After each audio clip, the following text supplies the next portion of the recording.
Bienvenue à cette séance sur l'évaluation de programmes de prévention et contrôle des infections au niveau des établissements de soins à l'aide d'outils standardisés de l'OMS.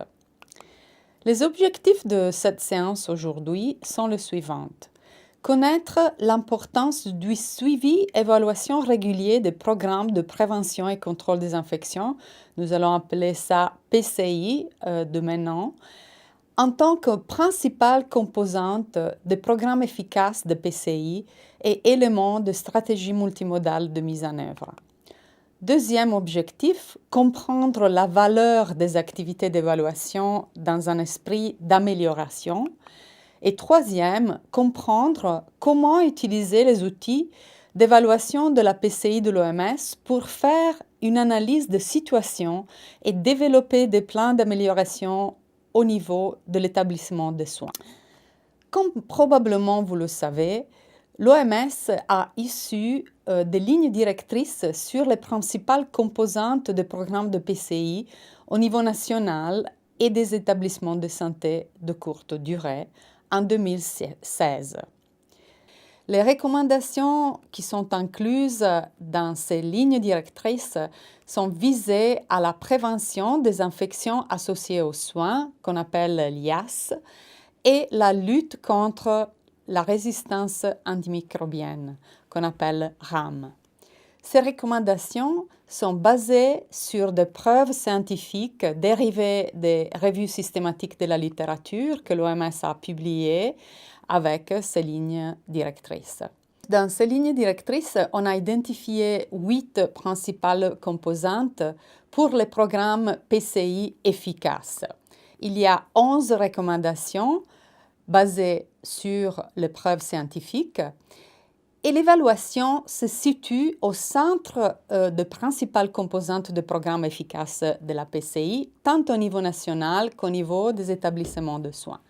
Il y a 3 principales composantes qui ciblent l'évaluation ou qui sont reliées à l'évaluation.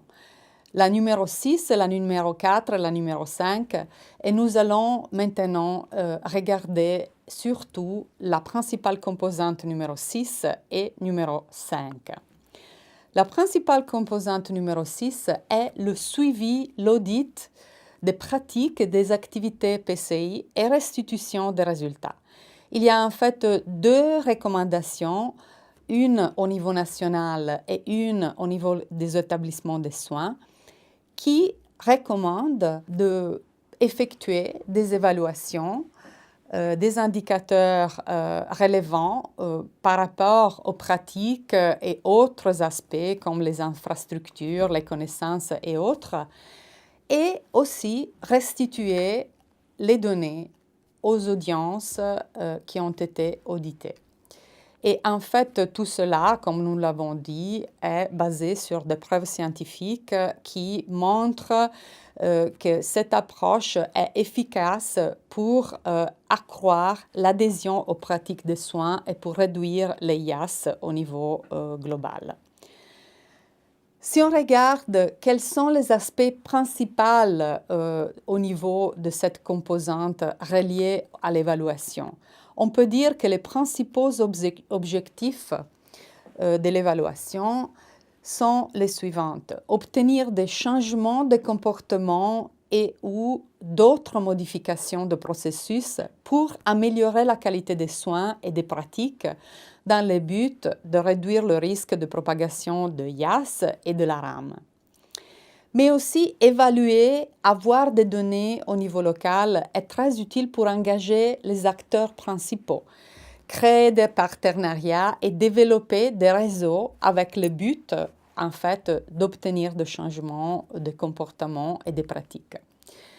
Et dernier, évaluer régulièrement les programmes de PCI est très important pour vérifier si les objectifs sont atteints, si les buts sont atteints, les activités sont exécutées conformément aux exigences et identifier les aspects qui peuvent encore nécessiter d'amélioration. Alors normalement, dans le contexte de cette recommandation, On observe les pratiques de la PCI, les infrastructures, les connaissances du personnel de santé à propos de la PCI, leur perception. Aussi, on évalue les coûts des infections associées aux soins et les coûts avantages associés avec la mise en œuvre d'interventions de PCI. Une étape critique, comme nous l'avons dit, et qui est incluse dans la recommandation, est partager les résultats et faire le retour d'informations non seulement aux membres du personnel évalué, qui veut dire attendre un changement individuel, mais aussi à la direction de l'hôpital et à la haute direction. Et cela cible un changement organisationnel. Un aspect très important est traduire les lignes directrices en action. Et en fait, il y a une principale composante de ces lignes directrices qui est la numéro 5 qui concerne spécifiquement la mise en œuvre. Cela est relié aux stratégies multimodales. C'est-à-dire, l'OMS recommande fortement que soit au niveau national, soit au niveau de l'établissement de soins, les interventions PCI sont mises en œuvre en utilisant des stratégies multimodales. Pour cela, il y a beaucoup de preuves scientifiques d'après beaucoup d'études. Et en fait, il faut comprendre mieux de quoi il s'agit quand on parle de stratégie multimodale. Une stratégie multimodale comprend plusieurs éléments, normalement 3 ou plus, 5 dans la plupart des cas, qui sont mis en œuvre de manière intégrée dans le but d'améliorer un résultat ou de modifier un comportement. Ces stratégies multimodales peuvent être aidées par des outils tels que des bundles ou des checklists, élaborés par des équipes multidisciplinaires qui tiennent compte aussi de conditions locales. Certainement, vous vous rappelez de la stratégie multimodale pour l'amélioration de l'hygiène de main qui a été développée par l'OMS et disséminée, diffusée pendant les derniers 10 ans au moins, qui a été une stratégie basée sur 5 éléments et qui était très efficace. En fait, ce concept de stratégie multimodale représente un changement de la façon de penser les interventions PCI. Ça veut dire qu'on n'utilise plus seulement un aspect, un élément pour changer la situation, changer les pratiques, comme par exemple faire de la formation ou de l'éducation du personnel, mais on doit utiliser plusieurs stratégies intégrées entre eux, comme par exemple cibler les infrastructures, les ressources humaines et donc obtenir un changement de système. Et puis ajouter certainement un renforcement de l'éducation du personnel, mais aussi ajouter des aspects liés à l'évaluation, à l'audit et à la restitution des données, améliorer les communications, utiliser en fait des rappels et d'autres méthodes modernes de communication et de travail d'équipe. Et finalement, en fait, chercher essayer d'améliorer le climat, la culture de sécurité de patients au niveau de l'établissement de soins, au niveau des équipes, y inclut l'engagement des leaders cliniques et de la haute direction de l'hôpital. Comme je l'ai dit, un élément fondamental de ces stratégies multimodales est le suivi et la restitution des résultats, donc ce qu'on appelle vérifier quelle est la situation locale, vérifier quel est le niveau d'adhérence du personnel de santé aux recommandations, aux pratiques standards et vérifier d'autres aspects qui sont très importants pour documenter la situation locale et motiver des changements nécessaires. On doit aussi souligner que pour mettre en œuvre un projet d'amélioration de la PCI, une intervention, l'OMS propose d'utiliser une approche par étapes où il y a plusieurs étapes et il y a deux étapes fondamentales qui sont l'étape d'évaluation de base, c'est-à-dire vérifier quelle est la situation avant d'introduire un changement, avant d'introduire une intervention. Et puis l'étape 4 qui consiste à évaluer avec les mêmes méthodes quel est l'impact de votre intervention.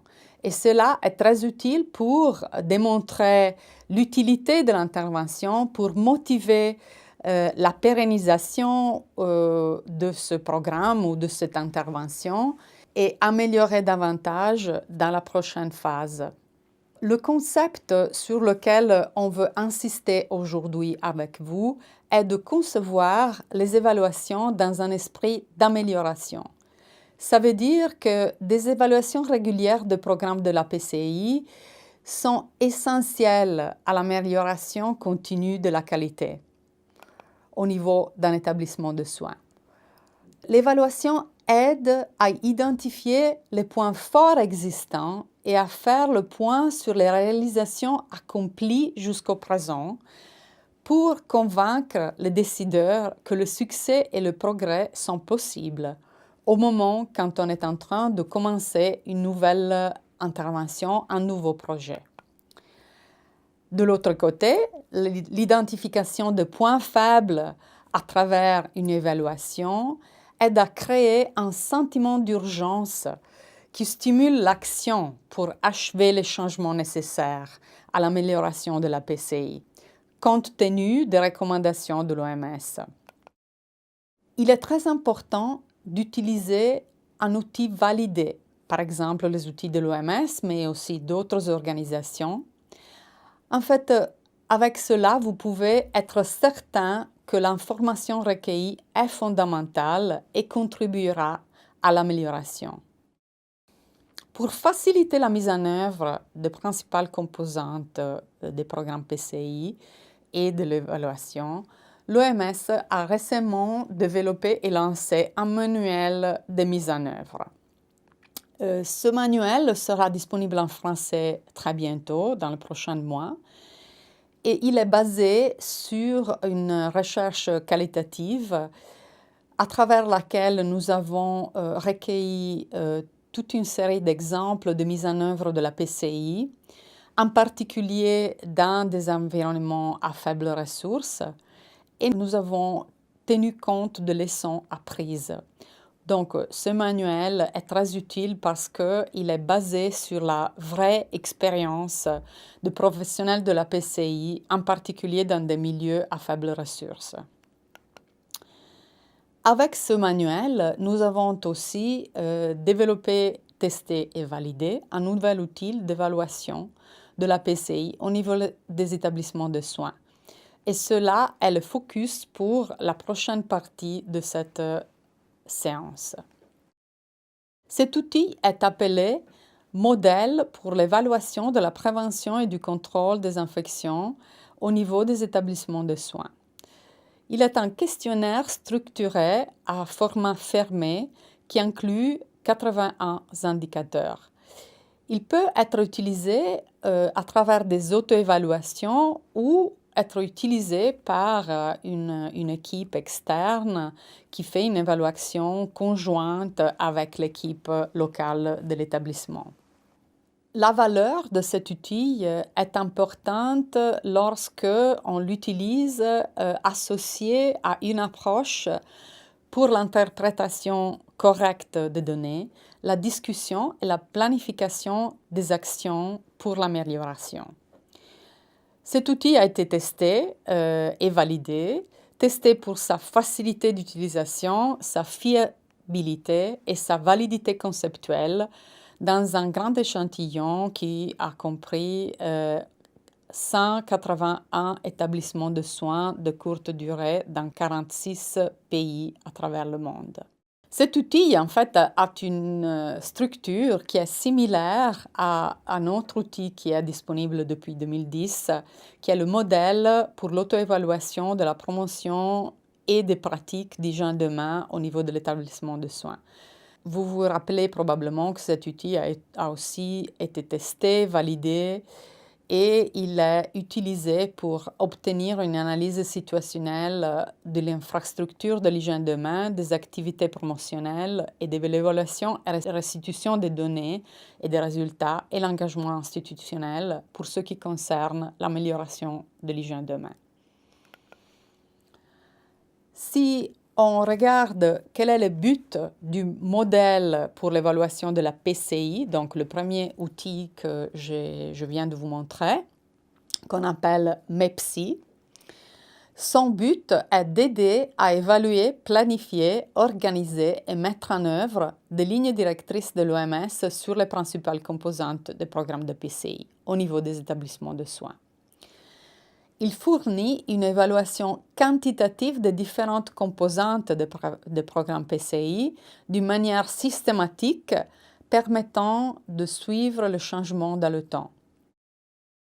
Et donc, au niveau de votre établissement, déterminer les principales composantes déjà en place et identifier les lacunes ou les faiblesses pour guider la planification des mesures à prendre.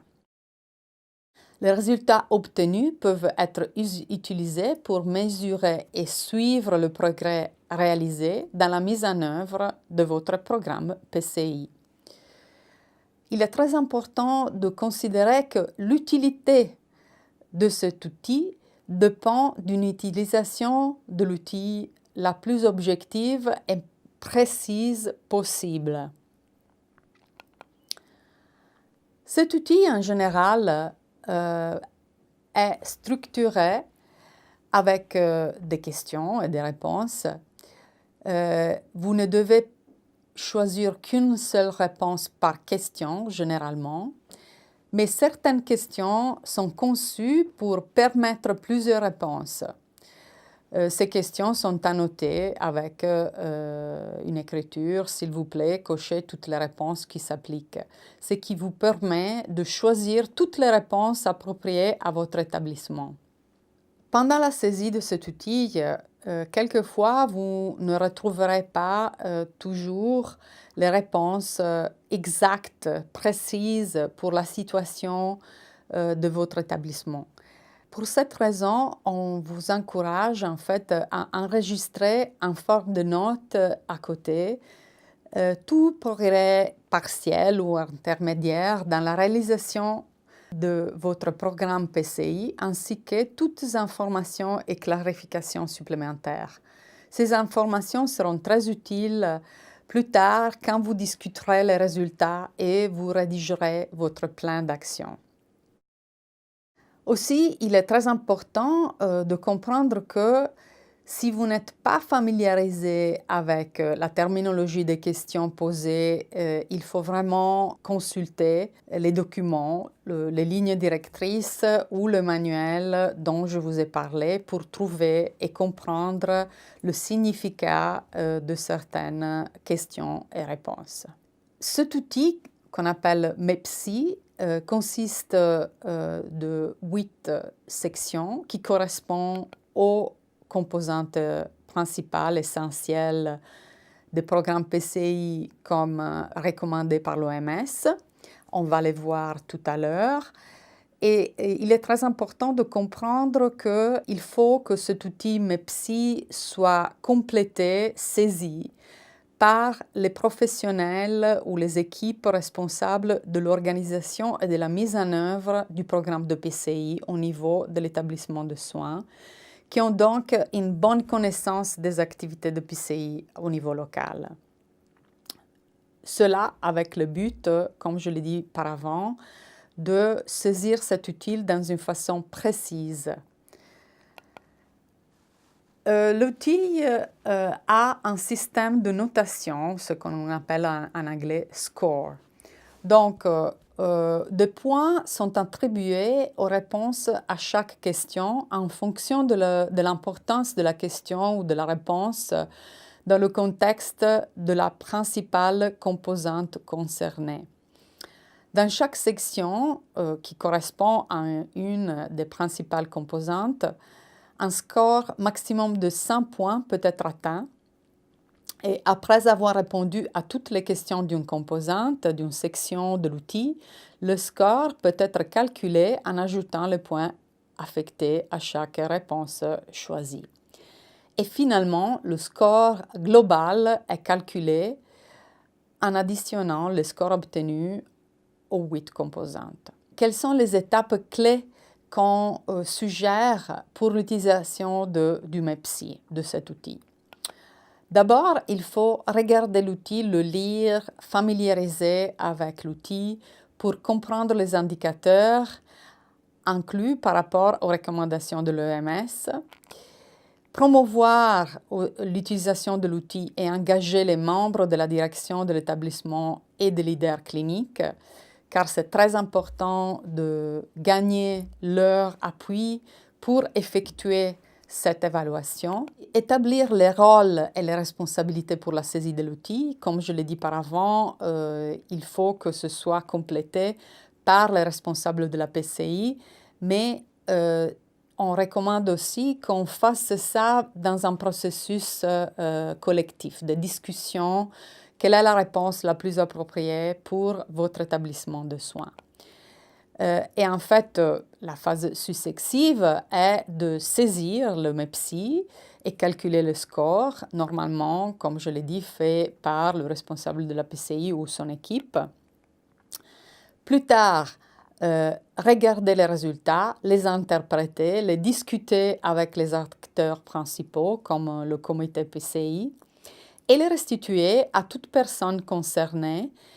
Le plus important, c'est sur ceux qui sont concernés par les actions d'amélioration prévues plus tard.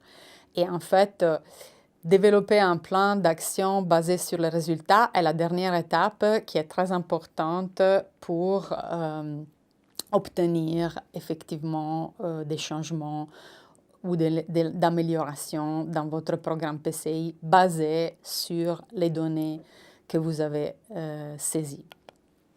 Alors, si on regarde dans une façon visuelle, vous pouvez voir que chaque section correspond à une principale composante, dont la première est programme PCI. Donc, il y a plusieurs indicateurs. Vous allez trouver les réponses les plus appropriées pour votre établissement. Chaque section a un score total maximum de 100. Et cela se répète pour toutes les sections, donc nous n'allons pas vraiment regarder tout ça dans le détail, mais à chaque fois, vous allez établir quel est le score pour chaque section d'après les réponses précises qui concernent votre établissement. Et vous ferez cela pour toutes les sections. Donc, nous allons voir quelles sont les sections. Ici, on se trouve dans la stratégie multimodale, section numéro 5. Section numéro 6, suivi et restitution des audits. Ça, c'est vraiment relié aux activités d'évaluation. Aussi, section 7, à propos de la charge de travail, dotation en personnel et occupation de lit, qui sont des aspects très importants mis en évidence par ces nouvelles lignes directrices. Et section 8, dernière section, est l'environnement bâti qui concerne plusieurs aspects, y compris stérilisation et aussi d'autres aspects. Et donc, finalement, l'étape clé, comme je vous ai dit, est l'analyse et l'interprétation des résultats. Donc, on doit faire la somme des scores de chaque section pour obtenir le score total de l'établissement. Selon le score total, vous pouvez déterminer le niveau de la PCI, de votre programme PCI, dans votre établissement. Parce qu'il y a 4 niveaux qui sont établis par l'OMS, qui sont le niveau inadéquat, le niveau basique, le niveau intermédiaire et le niveau avancé selon votre score total.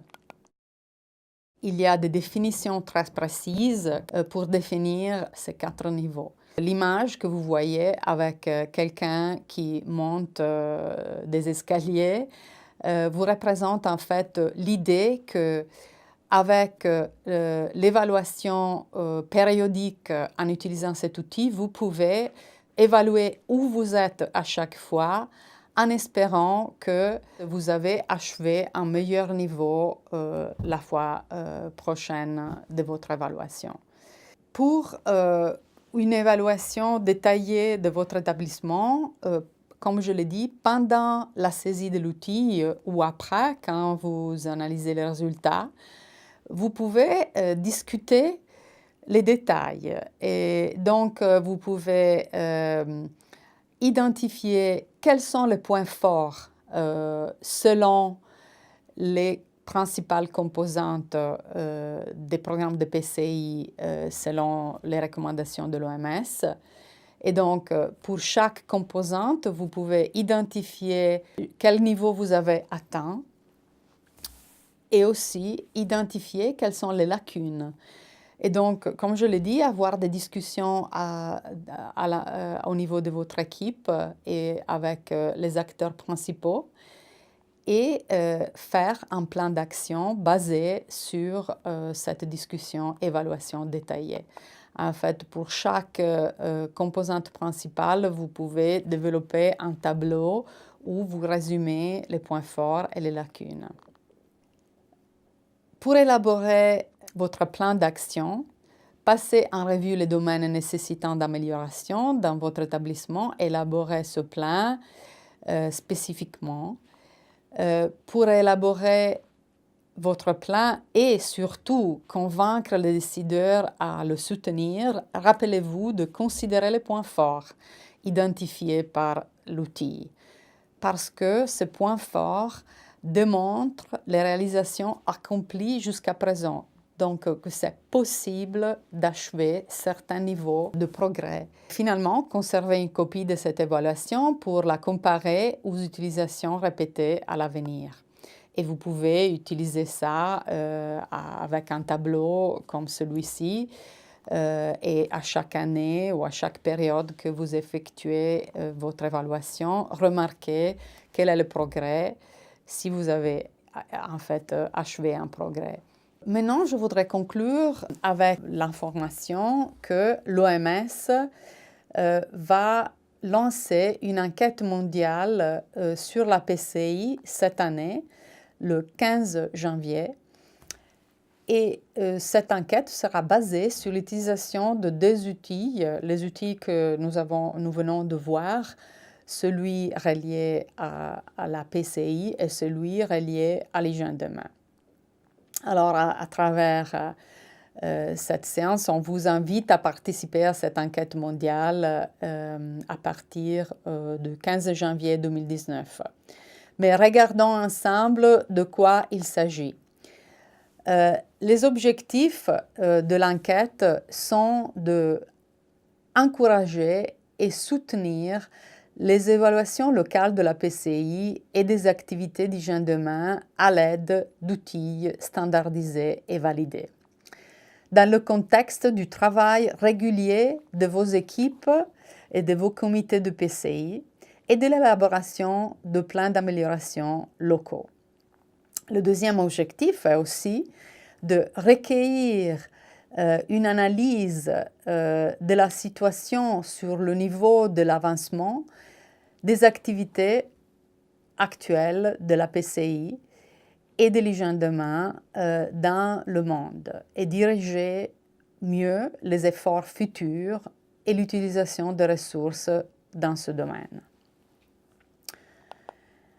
Les outils, comme je viens de le dire, seront le MEPSI et le modèle pour l'auto-évaluation de l'hygiène de main au niveau des établissements de soins que vous pouvez trouver disponible en français sur notre page web. L'enquête sera lancée le 15 janvier et sera concluse le 15 mai 2019. Après cette enquête, l'OMS va analyser les données et en fait, on invite à participer tout établissement de soins du monde entier. C'est une participation volontaire ouverte.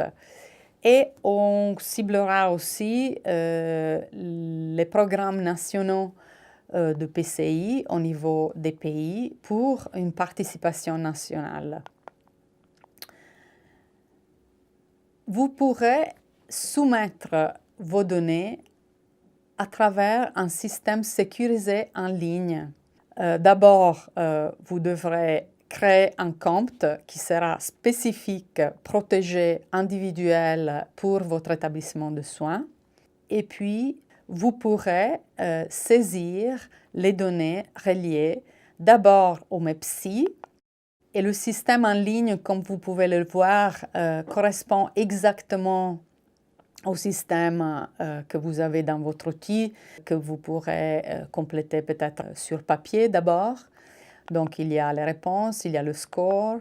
Et finalement, vous pouvez, après avoir saisi l'entier outil, le télécharger en format PDF pour le garder pour vos discussions, vos évaluations des résultats.